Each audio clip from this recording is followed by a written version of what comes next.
Hey there, comic book fans. Still no new comics for me this week, but I did get some comics actually for the first time in ages. I bought them off of eBay, and it's Howard Chaykin's Hey Kids Comics, issue 1 through 5.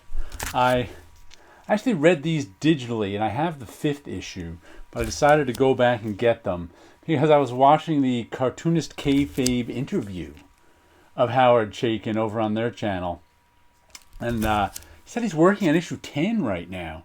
So I guess there's more coming out. So I'm like, you know what? I want the issues. And it's sort of a warts and all history of the comic book industry with, not really the real people, but people like them. And I just like the Howard Chaykin interview so much that I'm like, you know what? Because I've been buying his stuff lately too. Except somehow I missed out on this one. Somehow I didn't know about it till like issue 2 or 3 was out. And it's also really annoying being an indie collector where I got these 5 comics for $15 shipped. And I'm always annoyed because I buy all my comics at cover price at the comic shop when they come out. And I always find it annoying when I see someone who goes, oh, I found all these issues of this run of whatever indie comic I already bought at $4 a piece for like $1 a piece, $2 a piece. And I'm always like, why do I bother? Now this time I got them for $3 a piece, so can't wait to read them in physical form. Howard Chaykin, Hey Kids Comics, good stuff. And my comic cover of the week, which I have on top of my printer in my which is my art gallery, is The Amazing New Adventures of Superman, number 240. Nice Neal Adams cover, looking all glossy in that mylar because that white is pretty brown, so it's really not this glossy and sharp when I take it out of this mylar, but one failure, and you forget all the good I've done. You miserable ingrates. I'm through with you. Superman fails. This is one I bought many, many years ago. Matter of fact, I think I bought this one at, like in the late 90s at one of those Big Apple church cons in Manhattan. I wasn't planning on buying anything. I was just looking around with some friends, and I discovered a whole bunch of these Neal Adams Superman covers for like $2 or $3 a piece. So I must have picked up 10 of them, 5 of them. I don't even remember how many, but they were all Superman and Superboy Neal Adams covers. It was like, I had $20 burning a hole in my pocket, and these were dirt cheap, so I ended up getting a bunch of them. What I've been reading, I'm on to volume 2 of Rex Mundi, which is the Dark Horse volume by Avrid Nelson and Juan Ferreira, is now the artist on them. Pretty good. I really enjoyed volume 1, rereading it for the first time in ages. And you know what's annoying? Look at that. I go from 2 to 4. Where did issue 3 go? I got issue 3. I know I got issue 3. It's in my database that I've got issue 3. Where's issue 3? I don't know. It's like the Raiders of the Lost Ark over here. I got everything alphabetized in a database. I can look something up, but if something is misplaced somehow, I have no idea where it is. So I have zero idea what happened to issue number 3 of Rex Mundi volume 2. It just disappeared on me. Why? Why would issue 3? It's in the middle of the stack. So how does that one disappear? I don't know.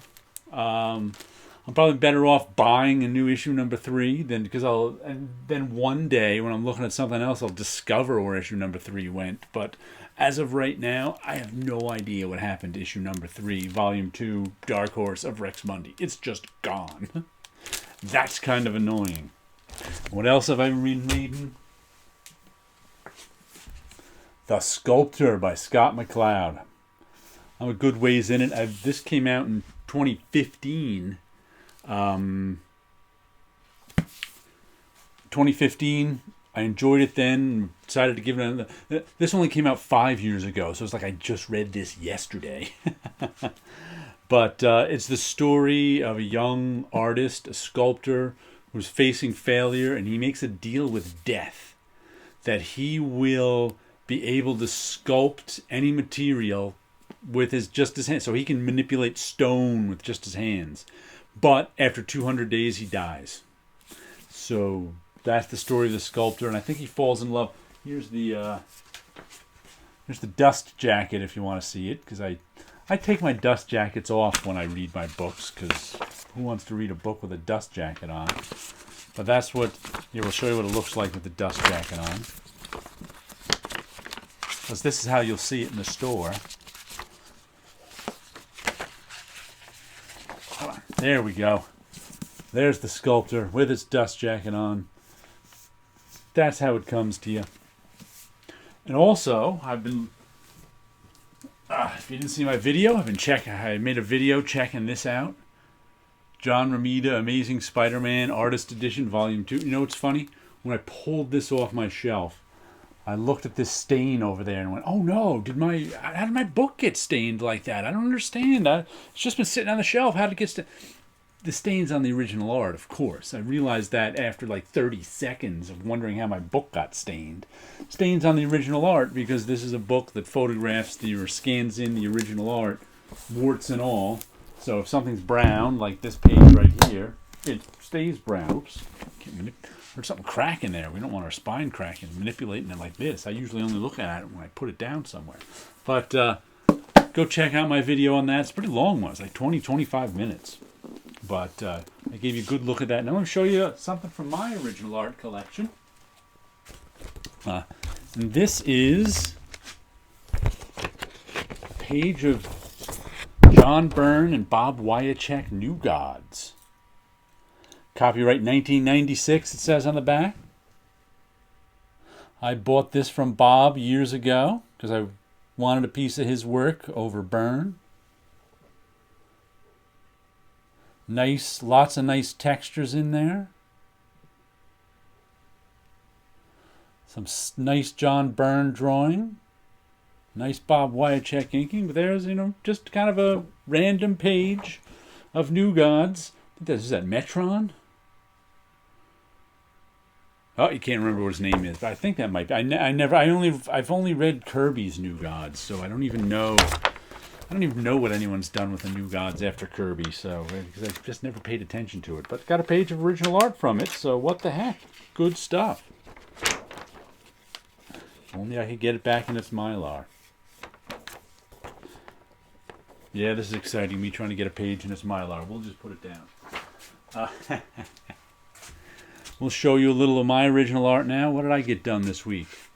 I got tired of the big stuff. I got tired of the big paintings. I got tired of the big ink drawings. I'm gonna burn myself. I was working like 3 or 4 days a week on those, and I just burn out after a while and work on some. So I've been working on some smaller stuff. Some pencil drawings. Matter of fact, let me show you the size I do the pencil drawings.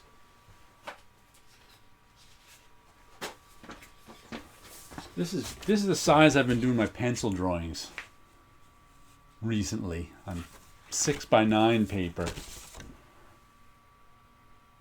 And these get turned in, like this one right here I think is going to be my next big ink drawing. That one right there. And a lot gets added to it as I blow it up, and I draw a lot in the ink. But that's the size that this was originally drawn at. This is my Dreams of Things number 84 cover. Colored with Copic markers, which because of COVID-19 I can't get refills for my Copic markers. I resisted coloring this fella like a cat, and it ended up coloring him like a cat was the right thing to do. This was actually a pretty difficult one to color, I found. It just took me a while to figure out exactly what colors I wanted. But there you go. Some Dreams of Things characters staring out at you, wondering what you're up to. You may be wondering what they're up to, or they're wondering what you're up to. But these are Copic marker refill inks. And you refill. Here's a Copic marker. You refill these with the ink from these. You pull the end off and you drop the ink in there. Copic, I was waiting. I was trying to, for some reason, all winter and spring, I was looking to refill a cup. I need a new yellow and a new orange, basic colors. And they're like, not available, not available. I'm like, how can they not be available? They're the most basic Copic colors. Turns out that Copic was letting their supply of refills run down because they redesigned this bottle. And this spring, we're supposed to relaunch their refill line with all new bottles, which I think also happen to be smaller than they are now too, which is annoying. But then the virus hit and the supply chain is all messed up, and stores are just out of Copic refills. They're out of the old ones. They don't have the new ones yet, so it's a bit annoying. But I haven't actually run out of any ink yet. I usually get it well ahead of time, but my well ahead of time may be running out soon enough. And in the back, let me just show you the back one too. This is one in its ink stage. I was just inking this one yesterday, and boy, is it weird looking. I'm not quite sure what it is. I might do a little more inking with it. I'm not even sure. I might do it all in color. So those are decisions I have to make as I work on that one. But that's for the one. I'll put it. I have a pile of stuff that I work on. Like I said, if I want to work on colors, I grab one. If I want to work on inks, I grab one. If I want to work on pencils, I grab one. So I have them in different states of readiness and different stages of the process, so I can just do whichever one I feel like. So I'll make those decisions about that inked one when it comes to the color. All right then, some little art lessons, some comic books, and you guys have a good week out there.